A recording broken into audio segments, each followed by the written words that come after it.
In the hills above the Mississippi River, hidden inside a state park where families still pitch tents and hike scenic bluffs, there is a patch of cracked concrete that most visitors walk straight past. They have no idea that 50 years ago, that same ground held a nuclear warhead pointed at the sky, ready to detonate over their heads if the order ever came. This was not a rumor. This was not a conspiracy theory. This was St. Louis, Missouri, at the height of the Cold War, defended by a ring of missile bases so secret that most residents living within a few miles of them never fully understood what was buried in their backyard. Today we uncover the real story of the Nike missile sites that stood watch over St. Louis, protecting one of America's most important aerospace cities, home to McDonnell aircraft and the men who would build the capsules that carried American astronauts into space. To understand why St. Louis needed nuclear-tipped missiles pointed at its own sky, you have to understand what the city had become by the 1950s. St. Louis was no longer just a river town famous for beer and baseball. It had turned into one of the most important defense and aerospace centers in the entire country. McDonnell Aircraft, founded by James Smith McDonnell in 1939, had grown into a giant on the edge of Lambert Field, producing fighter jets for the United States military, and before long, something even more extraordinary. When NASA needed a company to design and build the capsules for Project Mercury and Project Gemini, the spacecraft that would carry the first American astronauts into orbit, they turned to McDonnell in St. Louis. Think about that for a moment.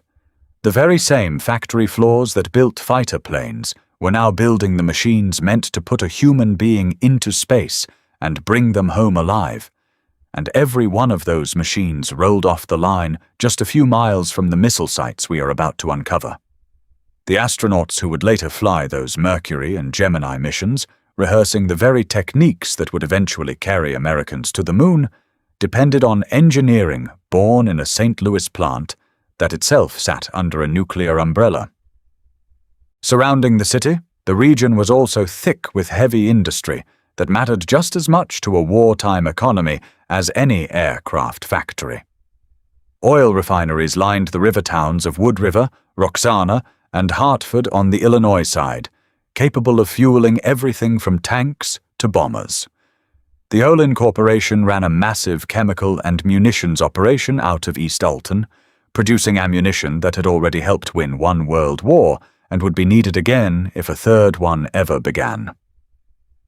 To Soviet military planners studying target maps, this stretch of the Mississippi River Valley was not just a city with a famous arch and a baseball team. It was a concentrated cluster of aircraft production, spacecraft engineering, fuel, and munitions, everything a modern military machine would need to keep fighting. In the language of Cold War planning, this made St. Louis what the Army called a vital area, a place worth defending with the most advanced weapon in the American arsenal. By the mid-1950s, the United States Army had already accepted a frightening new reality. Conventional anti-aircraft guns, the kind that had shot down bombers in the Second World War, were useless against the new generation of jet aircraft the Soviet Union was building. A gun fires a shell on a fixed, predictable path. A jet bomber flying at hundreds of miles an hour could simply dodge it. What the country needed was a missile that could think, a missile that a ground radar could steer in real time toward a moving target no matter what evasive maneuvers the enemy pilot tried. That missile was called Nike, named for the Greek goddess of victory, and it became the backbone of a huge continental air defense network built specifically to protect the cities and industries that mattered most. St. Louis made that list because it produced the aircraft, the missiles, and eventually the spacecraft that the Cold War depended on. The Army built what it called the St. Louis Defense Area, a ring of missile batteries positioned around the city to intercept any Soviet bomber formation before it could reach its target. 4 sites made up this defense ring, each designated with a code beginning in the letters SL. 3 of them sat across the river on the Illinois side. Site SL-10 was built near the small farming town of Marine. Site SL-40 stood near Hecker, further south. Site SL-90 occupied ground at Alton, inside what is now Père Marquette State Park. A fourth site, SL-60, was built on the Missouri side of the river, roughly 5 miles south of the small town of Pacific, making it the only battery of the entire defense ring standing on Missouri soil rather than Illinois farmland. Together, these 4 batteries formed a rough circle around the city, positioned so that no matter which direction an enemy bomber approached from, at least one site would have a clear shot before the aircraft ever reached downtown St. Louis, Lambert Field, or the McDonnell plant. Each of these bases followed the same basic design the Army used across the country. One section held the radar and the fire control computers, the eyes and brain of the system, manned around the clock by crews trained to identify and track any aircraft entering the region's airspace. A second section, separated from the first by a safety distance of at least 1,000 yards, held the underground missile magazines where the weapons themselves were stored, hidden below ground until it was time to raise them on their launchers and fire. Construction and design of the entire St. Louis defense area fell to the Chicago district of the Army Corps of Engineers, and the whole operation was coordinated through a command post nicknamed Birdie, located in Belleville, Illinois, with the overall military headquarters based at nearby Scott Air Force Base. From that command post, a single officer could theoretically direct the fire of all 4 batteries at once, ensuring that any incoming raid faced a coordinated wall of missiles rather than 4 separate, uncoordinated batteries firing on their own. The site tucked inside Père Marquette State Park, designated SL-90, became operational in May of 1960. It was not a small outpost. Records show it held 12 Nike Hercules launchers, a serious concentration of firepower for a park better known today for hiking trails and river views. The Nike Hercules missile that armed these sites was a very different weapon from the earlier Nike Ajax. The Hercules could carry a nuclear warhead, and it did not need to score a direct hit on an incoming bomber. A single detonation could destroy an entire formation of aircraft in one blast, along with any nuclear weapons those bombers might be carrying. It was designed to fly at speeds beyond 1,500 miles an hour and reach targets dozens of miles away, and by the standards of the era, its accuracy was hundreds of times greater than anything anti-aircraft gunners had used against the Luftwaffe just 15 years earlier. Life at these bases followed a strange, quiet rhythm that most Americans would never recognize as a front line of the Cold War. Soldiers stood watch around the clock in the fire control rooms, staring at radar screens that almost never showed anything but empty sky. At the Marine site, records describe an initial crew of roughly 100 officers and enlisted men, over 90 of them enlisted soldiers and 8 officers, living and working behind fences in the Illinois farmland on a property stretching across nearly 145 acres. Even on holidays, the watch never stopped. Local newspapers in the region once profiled a soldier who spent an entire Christmas day alone in the fire control room, monitoring the radar screen while the rest of his unit celebrated with a special dinner elsewhere on base. A small but telling detail of just how seriously these crews treated the possibility of an attack arriving without warning. Training exercises were constant, drilling the same sequence over and over: detect, track, compute a firing solution, raise the missile, and wait for a launch order that, everyone hoped, would never actually come. And then in October of 1962, it very nearly did. When American reconnaissance photographs confirmed Soviet nuclear missiles being installed in Cuba, the entire Nike system around the country was put on alert, and the St. Louis defense area was no exception. At bases like the one in Grafton, missiles were moved onto their launch pads. Soldiers took up defensive positions around the perimeter. For 13 tense days, the young men stationed at these quiet Missouri and Illinois outposts were as close to nuclear war as almost anyone in the country. Some local residents, aware of what sat just beyond the trees, reportedly gathered near the base during the crisis, believing that being close to a nuclear defense site somehow made them safer if the missiles began to fly. The crisis passed without a shot fired, but it was the closest the St. Louis Nike sites ever came to fulfilling the exact purpose they were built for. For most of the 1960s, the routine continued. Then the world around these bases began to change faster than anyone at the Pentagon had expected. The Soviet Union was no longer relying primarily on bomber fleets to deliver a nuclear strike.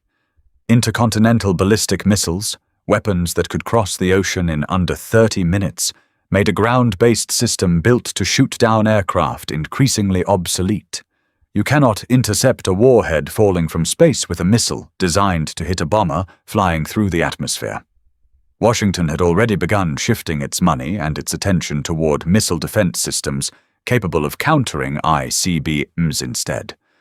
The end came quietly, without drama, in the same understated way these bases had operated for their entire existence.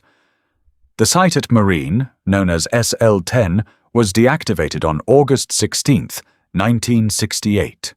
The base at Alton, inside Père Marquette State Park, saw its last missile leave the launcher on December 1, 1968, and Army records list its full deactivation as complete by that same year.